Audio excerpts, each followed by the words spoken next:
Early in the morning, while you're on duty in one of the SCP Foundation zones, you hear the wail of a siren. It means that danger's afoot and that you need to evacuate. This is extremely frightening because the Foundation houses deadly anomalous objects. Together with other zone staff, you run to designated exits for evacuation. Opening the door, you reel back in horror. There, you're met by several staff members in full protective suits. You ask one of them what's happening, and you get an answer. There's a risk of infection because SCP-1007-RU could escape containment. So far, you're lucky because zone management has decided to put the staff in a 6-hour quarantine. While taking a sterilizing shower, you remember everything that you heard in training about SCP-1007-RU, aka the Nietzsche virus. You may have to face it today, and you would do well to survive. The virus is incredibly dangerous and can cause mass death and destruction, along with other unknown consequences. It was discovered and isolated by the staff of Zone 7, where it's being held at this very moment. SCP-1007 belongs to the Keter class, that is, the most dangerous. The chamber housing this Nietzsche virus must remain hermetically sealed in order to provide such a level of protection. The room's entrance consists of a system of 3 airlock vestibules. Any staff member who enters SCP-1007's chamber must also wear full cycle protective suit. After contact with the object, they must take a sterilizing shower and quarantine for 6 hours. Now, you know this firsthand. But what you don't want to find out firsthand is what happens if someone starts to show signs of infection. If this happens, protocol requires immediate euthanasia and cremation of the person's remains. The probability of SCP-1007's escape is considered a high-risk event. According to protocol, the virus containment chamber, along with nearby premises, are now being sterilized. Ultra-high temperature treatment is being used for this. SCP-1007 is a type of virus unknown to modern science. Its effects on the body are irreversible,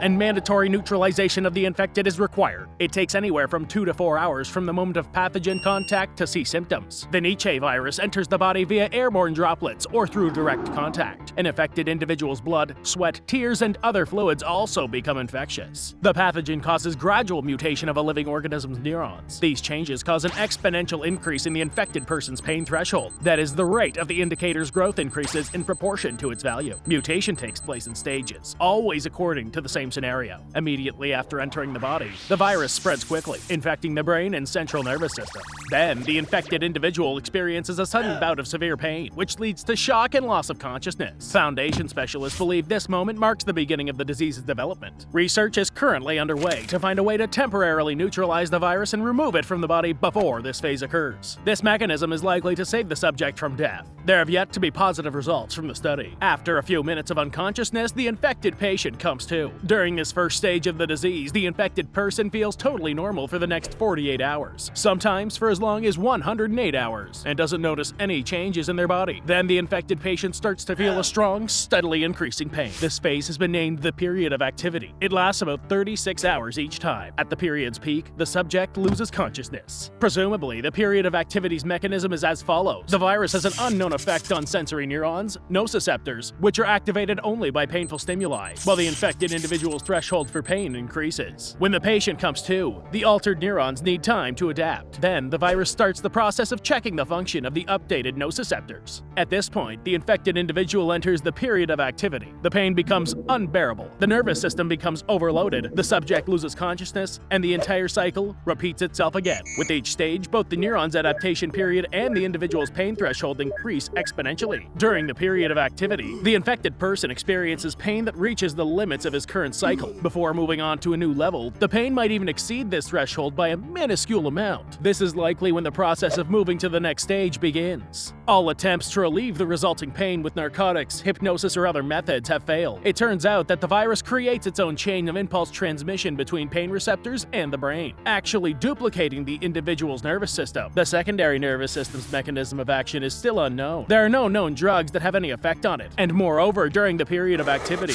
the virus keeps the body switched on. As such, the subject is essentially forced to stay awake, unable to lose consciousness until the period of activity has run its course. The duration of the period of activity doesn't depend on what stage the infected person is at. This fact also suggests that the virus performs some kind of routine check of its own modifications. How many of these reboots can happen is unknown, but it's likely an infinite amount. During the first series of experiments, none of the infected patients survived stage 6. Once, a lab rat managed to get to a 9th cycle. The experimenters decided to kill it, fearing the possible consequences of any further transitions. Despite an increased tolerance for pain, the infected individual's body itself remains virtually unchanged. It's the the pain itself that signals physical damage to the body. This mechanism does not function during SCP-1007 infection. The main goal of studying infected people was to determine their threshold for pain. This is why many of the test subjects died from the physical injuries during experiments. Details of most studies are classified. We know that all kinds of torture and mutilation methods were used on the test subjects. Even during the worst of them, the subjects remained conscious. Meanwhile, they felt the highest levels of pain during the active phase, and only in the parts of the body that had survived. Those who were infected remained conscious until they died, whether from critical blood loss or significant damage to the brain and spinal cord. Class D personnel, also known as expendables, were used to study SCP-1007. Some of them were unaware of having been infected. During one of the studies, the subject found out what the experiment was about, entering the active phase after nearly 2 hours and 18 minutes from the moment of infection.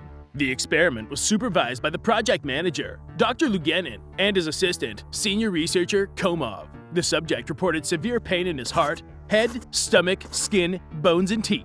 During the first cycle, he confessed to murder and rape, and begged for the pain to stop until the moment he lost consciousness. 3 minutes later, the subject regained consciousness with symptoms of amnesia. The extreme brutality of the experiments brought the Nietzsche virus to the attention of the SCP-05 Council, among a number of other concerns. The Council then banned experiments that force an infected person to go through the 6th cycle. When the scientists objected, a member of the 054 Council suggested that they first try to imagine experiencing that kind of pain firsthand. Further, all future experiments had to be personally sanctioned by the Council. We know that after some time, the head of the SCP-1007 study, Dr. Luganin, demanded that the 05 Council put a stop to the experiments and to destroy the object. He called the Nietzsche virus an invention of the devil. The 05 Council insisted on continuing experiments in order to find a way to eliminate the active phase. This would allow the Nietzsche virus to be used for the Foundation's purposes and for the betterment of humanity. It could be used to create a class of particularly effective personnel. They would be able to work in conditions too dangerous for other employees. The Foundation would be able to achieve new levels of work with certain objects, not to mention the ability to create special task forces. Dr. Luganin made his dissatisfaction with the Council's decision known, and as such, he was suspended from the project. In his place, Komov, the junior researcher, continued studying the object. He had been previously suspected of sadism due to his involvement in allowing the Nietzsche virus to develop to the 6th stage, but his psychiatric evaluation didn't confirm this diagnosis. Later, Komov was able to get permission to experiment with people up to and including the 9th stage. Remembering all of this during a 6-hour quarantine,